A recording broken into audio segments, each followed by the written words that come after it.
ప్రభువును ప్రియ రక్షకుడైన దేవుని పేరట మీ అందరికీ శుభాభివందనములు తెలియజేసుకుంటున్నాను.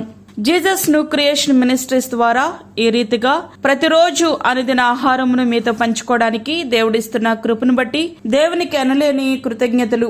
వాక్య ధ్యానములోనికి మనం వెళ్దాం. 90వ కీర్తన 9వ వచనం. నీ ఉగ్రతను భరించుచునే మా దినములన్నీ గడిపితిమి, నిట్టూర్పులు విడిచినట్టు మా జీవిత కాలము జరుపుకొందుము. దేవుని కోపం, ఉగ్రత మన మీద నిలిచి ఉండడానికి కారణమేమిటి? దానికి కూడా దైవజనుడైన మోషే గారు సమాధానం చెప్తున్నారు. మన దోషములు అనగా పాపములు, అపరాధములు ఆయనకు కనబడుతున్నాయి కాబట్టి దేవునికి కనపడకుండా ఉండాలంటే ఏం చేయాలి? ఒక్కటే మార్గం, పాపము చేయకుండా ఉండాలి, అంతే. ఆయనకు తెలియకుండా చేయగలుగుతున్నాను అనుకోవడం అవివేకం.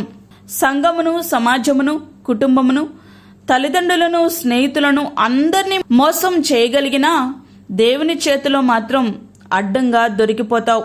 బహిరంగంగా అందరికీ తెలిసినట్లు చేస్తే అపరాధములు, కొందరికి తెలిసి చేసిన రహస్య పాపములు మాత్రం ఎవ్వరికీ తెలియకపోవచ్చు. కానీ మన రహస్య పాపములు ఆయన ముఖకాంతిలో స్పష్టంగా కనిపిస్తాయి. పాపము జోలికి వెళ్లకుండా మనలను మనం ఎట్లా నియంత్రించుకోగలం? ఒక్కటే మార్గం, ఆయన మనతో ఉన్నాడు, ఆయన చూస్తున్నాడు అనే తలంపు మనలను పాపము జోలికి పోకుండా నియంత్రించగలదు. ముఖ్యంగా 2 ప్రశ్నలు తలెత్తుతాయి. దేవుని ఉగ్రత మన మీద ఉంటే అసలు మనం బ్రతకగలమా? అవును, బ్రతకలేం. మరెట్లా జీవిస్తున్నాం? అదెట్లా అంటే ప్రతి మనిషిని దేవుని న్యాయము, దేవుని కృప రెండూ వెంటాడతాయి. దేవుని న్యాయము మనలను, మన పాపములకు శిక్ష మన మీదకి తీసుకువస్తుంటే, దేవుని కృప ఆ శిక్ష నుండి మనలను తప్పించి మనలను జీవింపచేస్తుంది. మనము జీవించగలుగుతున్నాము అంటే మన పరిశుద్ధత, మన నీతి ఎంత మాత్రము కాదు, ఆయన కృప వలన మాత్రమే సాధ్యమవుతుంది. 2, మన కోసం తన ప్రాణాన్నే బలిగా అర్పించిన దేవుడు మన మీద ఉగ్రత చూపుతారా? అవును, పాపులమైన మనలను ఆయన ప్రేమిస్తున్నారు, అందులో ఎట్టి సందేహము లేదు. కానీ మన పాపములను ఎట్టి పరిస్థితుల్లోనూ ఆయన సహించడు, ఇందులోనూ కూడా ఎట్టి సందేహము లేదు. అదెట్లా అని నువ్వు అనుకుంటున్నావా? మన ఇంట్లో ఉన్న వ్యాధిగ్రస్తుని మనం ప్రేమించి పరిచర్య చేస్తాం, కానీ అతనికి వచ్చిన వ్యాధిని మాత్రం మనం ప్రేమించలేం, ద్వేషిస్తాం.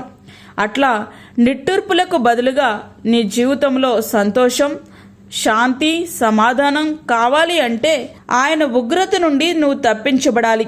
ఆయన ఉగ్రత నుండి నువ్వు తప్పించబడాలి అనంటే నీ పాపాన్ని దేవుని సన్నిధిలో ఒప్పుకొని తిరిగి వాటి జోలికి పోకుండా ఆయన కోసం జీవించగలగాలి. ఆ రీతిగా మన జీవితాలు మనం సిద్ధపరచుకుందామా? అట్టి కృపా ధన్యత ప్రభు మనకి అనుగ్రహించునుగాక. ఆమేన్. వాక్యమైన ప్రియ దేవుని బిడ్డలారా, ప్రార్థనలో ఏకీభవించండి. పరిశుద్ధమైన తండ్రి, ప్రేమగల యేసు ప్రభువా, శ్రేష్టమైన మరి యొక్క దినాన్ని మా జీవితంలో మీరు అనుగ్రహించారు, నీకు వందనాలు. ఈ దినమంతటికి కావలసిన నీ కృపను మాకు దయచేయండి. ప్రతి విధమైన శోధన, కీడు, ప్రమాదాల నుంచి మమ్మల్ని తప్పించండి. అదేవిధంగా బయటికి వెళ్తున్నప్పుడు, లోనికి వస్తున్నప్పుడు నీ కృపాక్షేమాలు మాకు దయచేయండి. బలహీనులను బలపరచండి. చంటిబిడ్డలను, వృద్ధులను, గర్భిణీ స్త్రీలను మీరు జ్ఞాపకము చేసుకోనండి. వారికి నీ కృపాక్షేమాలు దయచేయండి ప్రభా. అప్పుల బాధలతో ఇబ్బంది పడుచున్న నీ బిడ్డల యొక్క అవసరతలు మీరు తీర్చండి. అలాగే గర్భఫలము లేని బిడ్డలకు గర్భఫలము దయచేయండి ప్రభా. ఈ యొక్క సన్నిధిలో ప్రతి ఒక్కరూ కూడా నీకు ఇష్టంగా జీవించుటకు సహాయం చేయండి. నేను సంతోషపెట్టే జీవితాలు ప్రతి బిడ్డకు మీరు దయచేయండి ప్రభా. రక్షణ లేని వారికి రక్షణ దయచేయండి తండ్రి. మా నాయకులు, మా అధికారులు నీతి న్యాయములతో పరిపాలించుటకు సహాయం చేయండి. అదేవిధంగా ఈ దినమంతటికి కావాల్సిన నీ కృపతో మమ్మల్ని నింపి బలపరిచి దీని అవసరతలు మీరు తీర్చుమని యేసు పరిశుద్ధ నామమున అడిగి వేడుకుంటున్నాము తండ్రి. ఆమేన్. ఈ యొక్క వర్తమానములు ప్రతిదినం పంపించబడతా ఉన్నాయి.